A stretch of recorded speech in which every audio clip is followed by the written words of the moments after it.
Sanibonani, welcome back to any video. Ngiyabonga kakhulu for joining. Umnkosi nophilile. Thank you so much for coming. Please mangaba subscribe, kindly do so. Subscribe, like a video, share a video, as well as ukubuka ama ads kubalekile ungawaskip inkosi yami. Kuyasiza kakhulu, allow them to run.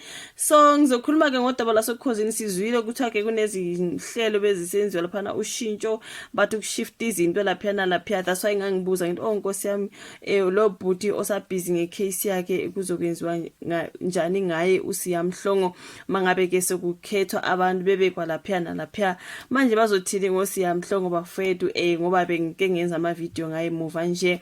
So yameni bafethu lapha bakhuluma ngobhuti uVusizwe Langa ukuthi uthatha indawo kaChatha lapha nokhosini. Sizwile ukuthi ungene kusigiya ngengoma ubhuti uVusizwe Langa. I'm sure we know the guy, we know him ezindabeni eka SABC. Siyamazi ubhuti uVusizwe bafethu kuthiwa sivalwe ngoVusizwe Langa isikhala sikaChatha ngobe ohlelweni lukaMaskandi isigiya ngengoma ke ngomgqibelo kuKhosi FM. Ngomsombuluko ekseni abaphathi bokhozi bamemezele izinguquko ezizoqala emoyeni ngoApril 1. So uVusizwe ke usezoyibamba noBingelela Mpanza. uChatha usezoqhubeka nohlelo lwakhe iwoza nabangani bakho noSelby Mkhize ntambama phakathi nesonto. So ke kubuyiswe indodakazi yolahleko uSithandwa Nzuza kuKhosi FM owahamba okhosini ngo2019 kulandela ukuthi ke ikontileka yakhe ingavuselelwa. Usezongena ke ngo3 kuya ngo6 ntambama ngomgqibelo ohlelweni obelwenziwa ke ngokhetha kwala. Ngo12 kuya ngo3 ntambama ngomgqibelo uMafresh uye osezothatha ke ngokugcwele iTop 20 eyashiywa uMandla Magwaza ngonyaka odlule. So ohlelweni olwalwenziwa ke uZanele Mbokazi ngesonto ekseni iEshilo isizothathwa ke uPhindi P. Now igama lika Siyamhlonge ke okusekunesikhathi engazwakala emoyeni kulandela ukuvulelwa ke icala lokushaya alimenyezelwanga. Uhlelo abelwenza ubusuku obuhle ngo8 kuya ku12 ebusuku ngomsombuluko kuya kulesine soluzokwenziwa ke uNkosikazi Mshengu, which means uSiya has been replaced. Poor Siyamhlongo. Izinhlolo zasekuseni kuya emini phakathi nesonto azishintshanga. So kukhona ke abathe ukuthi shintshi lapha nalapha kodwa ke ezinye ke azishintshwanga bafethu abashintshanga yonke into, they just had to move this and that, you know what I mean. Poor Siyamhlongo bafethu bengisayibuza ukuthi manje indawo kaSiyamhlongo yona iyongenwa ubani, something like that. But anyways ushuthi kule video ke we'll add another topic. Let us just move on to that particular one. Okay, on a particular story ngithanda ukukhuluma ngalo bhuti lo baba otrendayo. Uyatrenda sengithe ngiyakuma publications wonke ngithi ngiyamziba, ngithi ngiyaliziba lo daba ngifuna ukukhuluma ngalo. Hayi every way kuthiwa ke lo utholakale nemali eningi kabi bafethu ngaphansi kombhede. I'm like njani mntakabawo, like what the hell.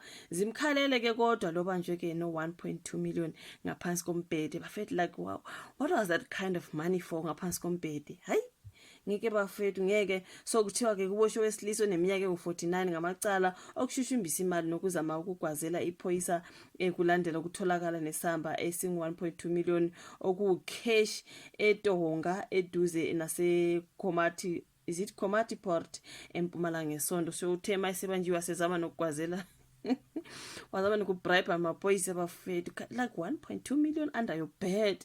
Kuyalaleka bafethu ngeke ngilale ngeke ngilale nganaleyo mali ngaphasi kombhedi. Like honestly uphuphe empela uphuphe ezinye izinto ngavele ngiphuphe yona le mali yodwa bafethu like 1.2 million under my bed. Ngeke bafethu.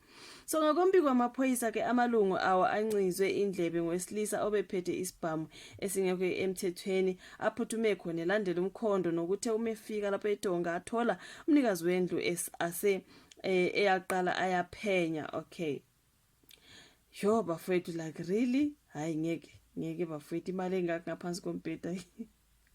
So ke ingaleso sikhathi ke lapho ethole khona izindodla zemali zifihliwe ngaphansi kombhede naku wardrobe, kusho okhulumela amaphoyisa eMpumalanga Lieutenant Colonel Jabu Ndubane.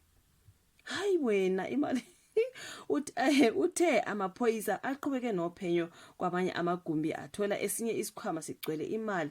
Kungaleso sikhathi ke kuqhubeka uphenyo lapho indoda izame ukugwazela khona amaphoyisa ngo50,000 rands kodwa imizamo yayo yahluleka.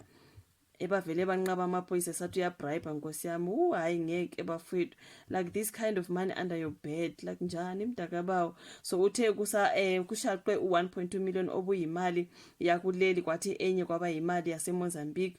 Umsola kulindele ukuthi avele kwinkantolo yemantshi yasenkomanzi maduze ukuyabhekana namacala ahlukene okubalwa kuwo okushushumbise ngemali ukugwazela iphoyisa athinta intela namanye.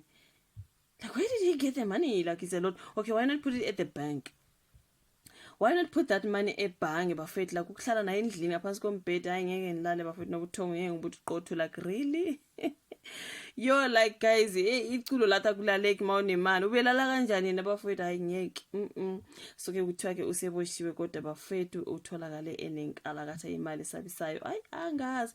Ishuvo la ka comment section ulike ivideo usubscribe ushare siphinde sihlangane kwenye elandelayo. Bye.